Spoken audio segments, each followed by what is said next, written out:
Hi, I'm Phil. And I'm Kate. And this is The Underground, the official podcast partner of Glee 2024. Woohoo!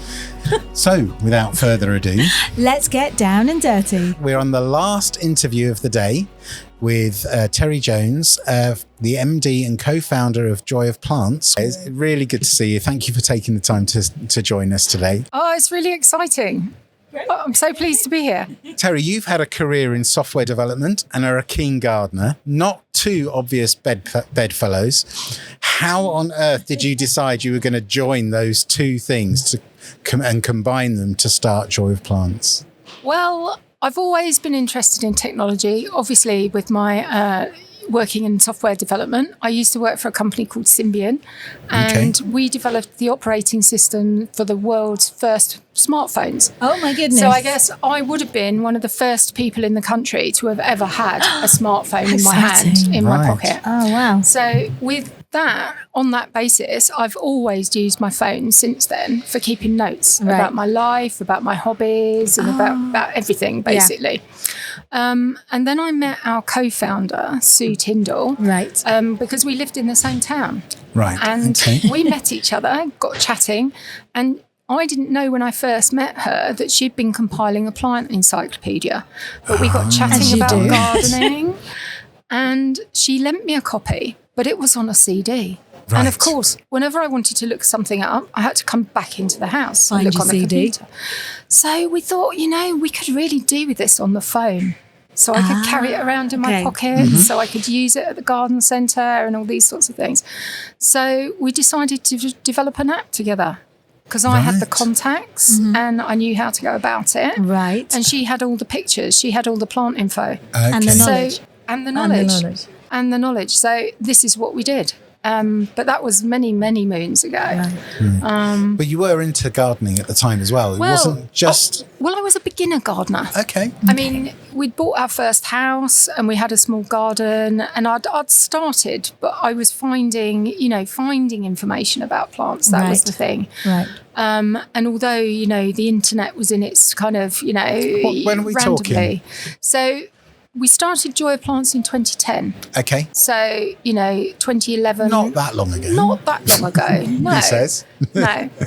But what I found was I liked the form of her encyclopedia because everything is consistent. Right. So when you look at lots of books and you look at stuff on the internet, it's all very random. Yeah. And you can't really trust what you see necessarily. So I liked the idea of using her data. So once we'd got the app, word got around, our local garden centre saw it, other people saw it, and they said to us, well, why don't you make a version of this for garden centre websites for people like us? Because we don't have this sort of thing at the time. Yeah. Yep. And so we made a version of the plant finder that's a plug-in for garden centre websites. Right. And it's all gone on since there. And that's where really the Joy of Plants that you see today, working with retailers, that's when it was born. Right. When the first product. Okay. But it's kind of gone on since then because we've sort of listened to our customers and they've asked for more things. So after we had the plant finder, they wanted a tool for printing bed cards. Right. And that was the next thing. Okay. And this is very much us. We listen to our customers and then it's the next product and the next service, the next thing. Okay. Thank you. So you've spoken at Glee this year and you're talking about new build gardens. How does that relate to what you do? And can you tell us a bit more about that? Well, I was really excited because Ruby contacted me a few weeks ago and she said, we've got a slot for you to speak at Glee. What would you like to come and talk about? And it needs to be something that's topical for the industry, that kind of works relevant and that might be interesting, but it needs not to be a selling thing about you guys, obviously, not so direct. Yeah. So I was thinking about, what do I see in the news all the time? And what I see and popping up around where I live is all these new build gardens. Yeah. And I started thinking about this. And the more I looked and the more I thought about it, I said to Ruby, look, I really want to talk about this. Okay. Because this is such a fantastic opportunity for the industry. Right. All these brand new gardens with nothing in them. Absolutely. But terrible soil. But irrespective of that, we've got all these new people all these young new people. So often it's their first home, isn't it, that they're not renting? Yeah. And they don't know anything about plants, and they don't know anything about gardening. And then thinking on that, I was looking at the garden centres and thinking, as an industry, how well are we looking after them? You know, what does a newbie find when they go to a garden centre? And this is where, you know, the content of my talk is all about. Right. It's about the fact that because at the moment they don't spend much money with us, we don't give them any attention. Right, that's true. And we're not really gearing up the whole experience for them to succeed. And actually, and this was the funny video I showed as part of my talk, I sent one of my team out because he's a designer. He knows how to imagine himself in the shoes of someone else. I sent him out to do a little recording, video of what a garden centre is like for a newbie who knows nothing. Okay. And out of that, we kind of learned that for newbies, it's a pretty overwhelming experience. Absolutely. Yeah. Yep. You know, so much choice, everything. There's so much of everything. And lots of words they don't understand. And even when people try to help them, they ask them questions that they don't even know the answers to. And it makes them feel a bit stupid. And it makes them not enjoy the experience. And they might buy plants they take home and then they die. And then they go onto Amazon and just click a button. And they go onto Amazon and they click on a button. And just like my niece, who, you know, bless her, she bought plastic plants. Right. And this is the danger, because it's a very sensible decision when you think about it. For them, they don't cost much. They don't need looking after. They get pest disease. They don't get pests and diseases. You don't have to remember to feed and water them. And they look beautiful, because years ago, we didn't have this, so we didn't really worry about it as an industry. You know, we didn't have so many plastic plants. Absolutely. And all the ones we did have looked terrible, so you wouldn't want them. No. But that's not the case anymore. But then, you know, I wouldn't say to somebody, well, you know, if you're worried about getting a dog or a cat, just get a plastic cat. You know, people, they don't do that though, do they? But people will get plastic plants. People will. And this is where, you know, at the end of my talk, a lady asked a really, really good question. She asked, well, for a person who would buy plastic plants, how do you dissuade them? What do you have to say to them? What's involved in getting someone who's filled their garden with plastic to move over to real plants? And I said, well, it's a combination for us as an industry to think about, how do we make it accessible? How do we make it convenient? And how do we provide the education? I think there's an interesting analogy between for garden centres with bookshops, in actual fact, because I think if you're a non-reader and you go into a bookshop, it is completely overwhelming. One of the things they've done really well over the last few years is they've got the tables of, you know, popular reads, and they have the covers show it visible, so you can actually see the books, and I think that's really good. But you know, I was thinking, and I think you'll like this term. I think garden centres need a new UI, a new interface, a new user interface. Right, okay. So it's a technology metaphor, but I think it works really well. The books don't die, though, if you forget to read them. No, I know, but it's just that overwhelming nature of going into a garden centre and feeling stupid and not knowing where to start. And I think, you know, the simple suggestions we had were, and thinking from a design point of view, this is how we'd approach a software design. We'd think about, what's our user journey? Okay, when I get to the garden centre, do I see something immediately that seems to relate to me? So if I'm a beginner going to a garden centre, I quite like a bench that says beginner's plants. And then, absolutely, you know, and I don't have to do much or learn much about that plant. I can just choose what colour. And they just need to tell me that I need to water it. And that's all. At that stage, that's all. And I'll be happy if I go home and it grows and I succeed. And then I'll go back next time. And that's the difference, is that, you know, we want to have repeat customers. We want them to come back. We want them to be happy. We want them to be happy. And so, that's the kind of ideas. And then, as you say, with the bookstore analogy, and I really like that analogy, you have the beginner readers, the beginner growers, and then you have the next bench, which is the next step on. And at that point, we can teach them about feeding. Yeah. We can teach them about repotting. Different compost, Putting them in the ground. No. Still at that stage. We're not there yet. Yeah. No, the different composts are a stage on from that. Right, okay. You know, it's like one step at a time. Right, okay. We need to think about, because there are so many products to begin with, when they're starting to put things in the ground and with feeds, we just need general purpose things. Yeah, Not 5 different varieties of compost. Yeah. Which one do I choose? I don't know. Ericaceous, what is that? Exactly. So that's what my talk was really about today. And I think it went down well, and I think it chimed with a lot of people. Yeah. Right. Yeah. And I think it's this question of, like we do with software, we layer things, you know? So you hide away the advanced functionality. Mm-hmm. You have a beginner layer, which is just the 3 or 4 obvious things. Then the next layer down, and then the next layer down. Okay. And I think for gardening and for new gardeners, we need to do the same kind of thing. Mm-hmm. We have a first layer of plants and products, second layer of plants and products, and then all the rest, the wonderful, wonderful world of everything. But and by that time though, you're experienced enough. You're not overwhelmed by it, are you? You know, you're wanting to know that information then at that point. And at each stage, it's exciting. Yeah. But it's at your level. Precisely. Yeah. So coming back to your product then. Yes. Can you talk us through the Plant Assistant Kiosk? Yeah. And, just talk to us about how that works and the sort of reaction you've had from the garden centres to it. So we got to a stage where we've got the plant finder out on lots of garden centre websites. Mm-hmm. And then some of our centres said, well, you know, we really need something in store. Mm-hmm. And we met one of the digital signage suppliers at one of the shows. And he said, look, what we do together could be a really good fit.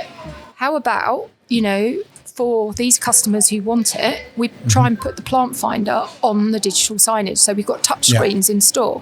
So, because the difficulty is with people, if they're using their phones or having computers, you really want something big that you can use in store. So that's what we did. We developed what we're now calling the Plant Team Assistant. Right. So it's the plant finder on a touch screen, and they have it in the store. And it's gone down really well in lots of stores. Brilliant. I think it's really interesting with stores because they're not a natural home for computers. No, not at all. Well, they're outside. Well, that's the thing. So we've had a lot of kind of interesting challenges with the outdoor nature of things. Yes. And, you know, it can sometimes be very hot because some of these places are ex-greenhouses. Polytunnels, cold at night. It can be dusty. It can be dirty. There's a lot of water around. So we've worked quite hard on the hardware supplier has with doing that. And obviously we've had some software stuff to do in scaling things up from smaller screen to a bigger screen.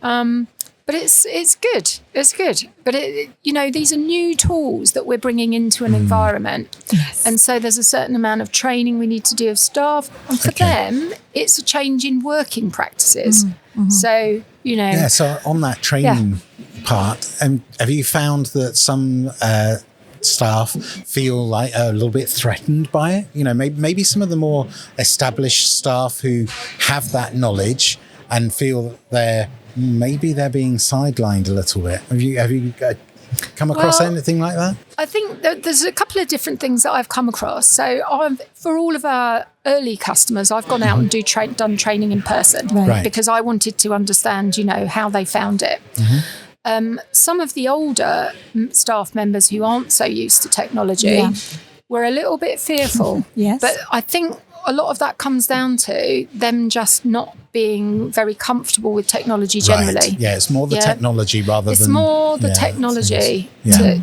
what level. It represents.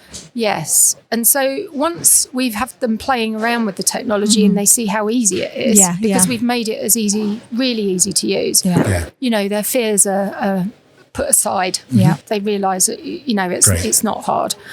I've only experienced kind of... overt sort of, not hostility as such, but someone who felt a little bit threatened by it, I guess, on one occasion. Okay. But then some of the other staff kind of laughed a little bit and reassured me that actually this person is a little bit defensive anyway. Right. Not to worry about things. Right. And that sometimes they find that person a little bit, And to be fair, there are a lot of, because I did a talk today and it was about training up your garden centre staff on peat free and how to use it. And I think a lot of staff are desperate to learn because many of them don't have that background. So if you're providing something that makes their job easier, and often they're rushed off their feet in busy times anyway. And I've certainly, if I get my phone out, I've then got to get my glasses on and I might be holding a plant. It's really hard on a little phone. It is. Especially for maybe the older generation as well, of which I am one these days. I think it's a great idea. Yeah. So what's next for the business? How do you see the future panning out? Well, the future's wide open and it's very exciting. So, that's great. Yeah, it is really good. We've got a lot more collaborations going on. Okay. So we are in regular contact with the RHS. So one of our things that we've got to do next week, actually, never a good time to do it in the year, but we have an update to do for our data for the RHS AGM status. Because obviously they update that every year. Can I just in case Phil, you don't know, it's the Award of Garden Merit. So it's given to a plant that is consistent and performs really, really well. Right. Yeah. Not the annual general meeting. No. And this is where you see language is really important. Already I've introduced a term that new gardeners will not know will what not that understand. Is. No, not at all. And interestingly, the RHS at the National Plant Show, we had a really long conversation. They've asked us to be part of a group they're thinking about what they call this accreditation. Right. Okay. To see if they can make it more approachable for people, so that it's more immediately recognisable. So that's quite an interesting thing that they want us to come and help them think about that. We've also got an update to do to our library for availability. So a lot of new gardeners don't really know that plants are seasonal, and they don't really understand. Yeah, you think that's surprising? Yes, I do find that surprising. Yeah. But lots of people don't know that if you want to buy a camellia, you need to go in the spring or the autumn, and the rest of the year they're not for sale. Right. So we've been working with leading breeders and growers to have information from them about when they deliver into garden centres, so that we can have that in our library to say these plants are generally available at this time. Right. So we've got that to do. We've got a lot of marketing activities to do. So we've been doing some work with Paula from PP8 Marketing. Oh, yes. Paula Parker from PP8. And she's got a whole programme of things that she says I'm not doing at the moment and I should be doing. So we've got those things to do. We've got a new service coming out, which we're calling Inspirations. Oh. And what we want to do with that is to start converting all those cafe visitors into plant buyers. Brilliant. So we're going to be using our information to play on cafe screens with some simple attractive messages to encourage them to go to the plant area, buy a plant to take home. And we're hoping that with our ways of understanding how to write for people, it will be really engaging. And the thing for that is to make it easy for the marketing teams too. So it's not a lot of work for them. We do it all for them, really. Right. We have a whole calendar. Okay.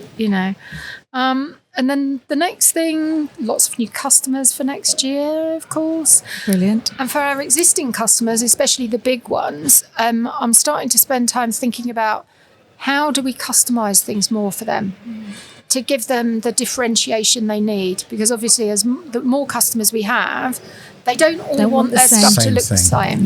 So we need to differentiate for them. And there's lots of different groups, so you want their own kind of branding, their own... Exactly. I get that, Exactly. So there's all of that. And the rest, who knows? There's so many opportunities. Yeah, that's great. And so many challenges. I love it. So many challenges. But I think you're excited by challenges. I get the feeling. I'm a problem solver, I guess. Hard problems also.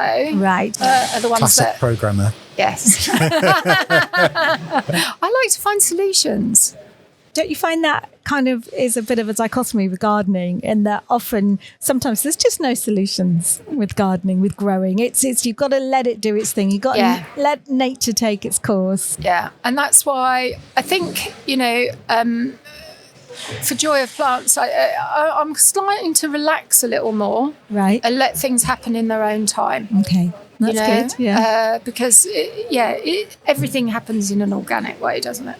Even technology. Oh, right. Okay. Actually, even technology, it gets shipped when it gets shipped. Is one of our sayings.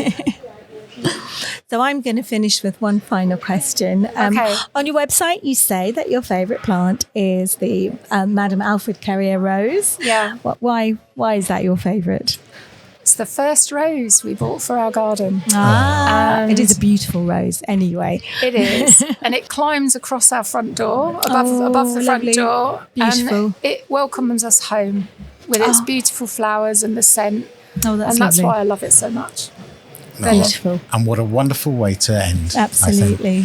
Terri, thank you so much for coming to see us today. And thank you. Really appreciate that. And wish you all the best. Thank you so much. Thank you. Bye-bye. Bye now. Bye.